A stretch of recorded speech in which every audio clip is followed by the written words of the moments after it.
На градоначалникот сепак не ги задоволи граѓаните кои со протест во Кочани бараат одговорност. Граѓаните, претежно млади, се обидоа да влезат во општината, ја каменуваа зградата, а го искршија и кафулето на истиот собственик на ноќниот клуб. Мартин Арсов ги следи протестите. Мартин, кои се деталите и завршили собирот на граѓани?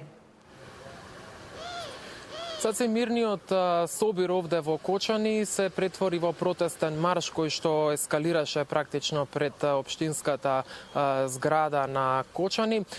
Стотици граѓани кои што беа собрани во градскиот парк маршираа до општинската зграда и практично пробаа да влезат во зградата од ова врата овде. Меѓутоа, откако беа наредени на долж скалите и на онаа платформа горе полициски службеници, тие практично и не можеа да влезат, а потоа проба кон оваа врата, меѓутоа и од тука не успеа, ја искршија вратата, ги искршија и прозорите, може да забележите и од објективот на мојот колега снимател Горан Гочевски.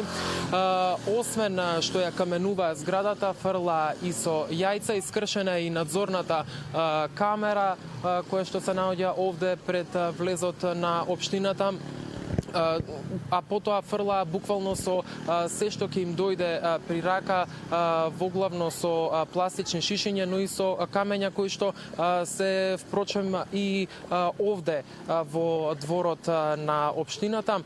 Овде беа собрани стотици граѓани, од нив најголемиот дел беа млади кои што извикуваа правда, секој еден може да е следен и тие се лути, бараат одговорност од градоначалникот Љупчо Папазов, кој што денеска напладне си поднесе оставка. Велат оставката нема да реши ништо, според нив тој е најодговорен и треба кривично да одговара. Имаме дел од атмосферата овде да ја погледнеме.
Да, од предопштинската зграда на собраните граѓани продолжија кон едно од кафулињата на практично истиот собственик кој што ја има и дискотеката во која изгореа или во која настрада 59 човечки животи и истото кафуле беше демолирано.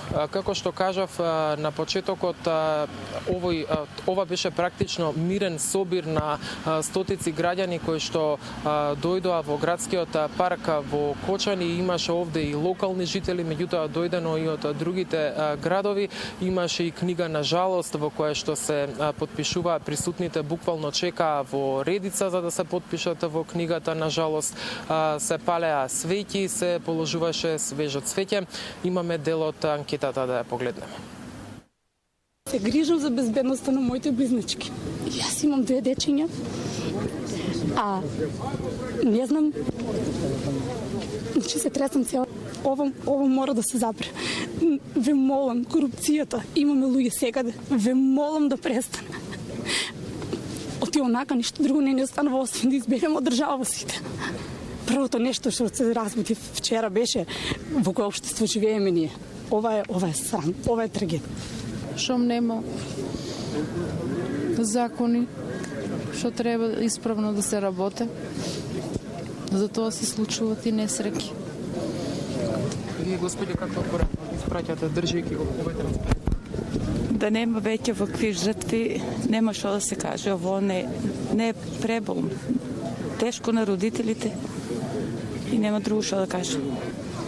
Да нема више никој мајката не плаче за дете. Да оздрават, што се некако. Тоа друг пат да не се случува. Тоа, ти не знаеш што тоа е секој ден. Каква порака испраќате, господи, овде? Да оздрават си. И тоа друг пат да не се случуваат такви трагедии. Corruption kills everything.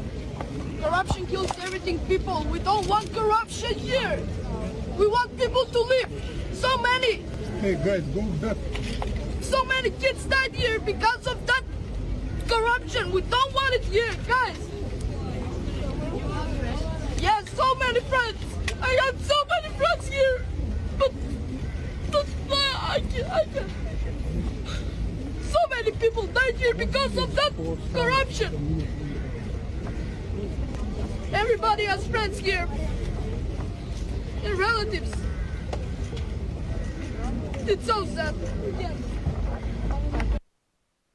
Мартин, дали има некакви најави за собери во текот на утрешниот ден? Пацаци, за сега нема најави за собери во текот на утрешниот ден. Како што кажав, на собраните граѓани од тука продолжија кон кафулето. Според информациите со кои што располагаме од овде, од локалните жители, тие ни кажаа дека одредена маса на граѓани се упатиле и кон домот на градоначалникот кој што си поднесе оставка Љупчо Папазов. Ќе најдеме детали за ова и секако ќе известиме во вестите во 19. Мартин Арсов, благодарам за ова вклучување.